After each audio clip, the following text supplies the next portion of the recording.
Hi, I'm Rapoport, and this is the 2013 Mazda CX-5. It's merely the latest challenger in an already heavily congested compact SUV segment, but nevertheless, its arrival has been highly anticipated.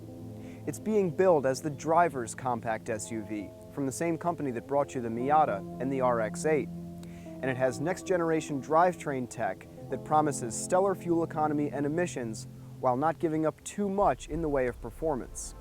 The CX-5 is a good-looking car inside and out. It's remedied a lot of things that annoyed me about other Mazdas, namely their play school spec interior design. This car has some very premium touches and very few down-market ones. And one thing I really like is the gauges.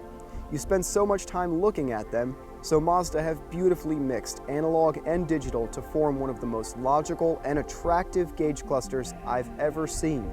The tach and speedometer have a very intricate, layered look to them, sort of like a really nice watch. I just can't stop looking at all the little details. Well done, Mazda.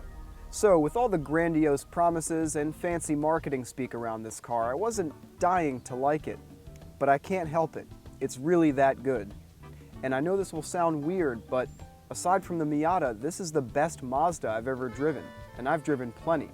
It has a lot of really cool features, like a 40-20-40 split folding rear seat.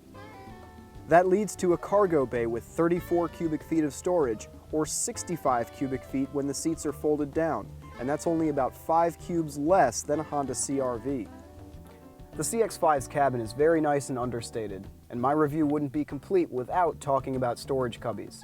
This car does a really good job of it with 5 different storage compartments, not including the armrest, within reach of the driver. My only real gripe is this smartphone pocket here.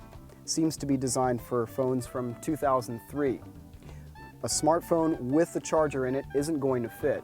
Now, everyone knows I'm a little vertically challenged, so whoever's sitting behind me is going to have a lot of leg room regardless of what I'm driving. But it does bear mention that the CX-5 has a ton of leg room and interior volume in general, especially considering how tidy it looks from outside. On the road, the CX-5 delivers on all of its marketing promises. The handling and braking are just astounding. The progressive feel and the feeling of total stability are something that you'd expect out of a BMW or a Porsche. It's powered by a 2-liter 4-cylinder, making about 150 horsepower. And while it's not going to blow you away with a 0 to 60 time of just under 10 seconds for our loaded all-wheel drive test car, it's quite impressive considering it weighs 3,400 pounds. 3,400 pounds might seem like a lot for a 150 horsepower engine to haul around, but in the grand scheme of things, it's really not that much, especially when you consider that it's less than what most front-drive family sedans weigh. And that's part of Mazda's new quote-unquote SKYACTIV suite of technologies. As part of that technological initiative, the CX-5 uses a ton of high-strength steel, which is lightweight without being costly. So that's one reason why this car is so fun to toss around in curves like this. And really, that's the way things are going. Power levels are starting to taper off and curb weights are falling in the name of increased efficiency. And on that note, this car is rated with some extremely competitive fuel economy numbers, 26 miles per gallon in the city and 32 on the highway. Those are some really impressive numbers, although so far I've only been able to manage around 21 miles per gallon. Also, this car is really the fun-to-drive champ in its class. You could throw the Nissan Juke into the conversation, but the Juke is really a size down from this car and far less practical and, well, normal. Our test car is the Grand Touring and comes with everything, including the neat in-dash navigation system by TomTom.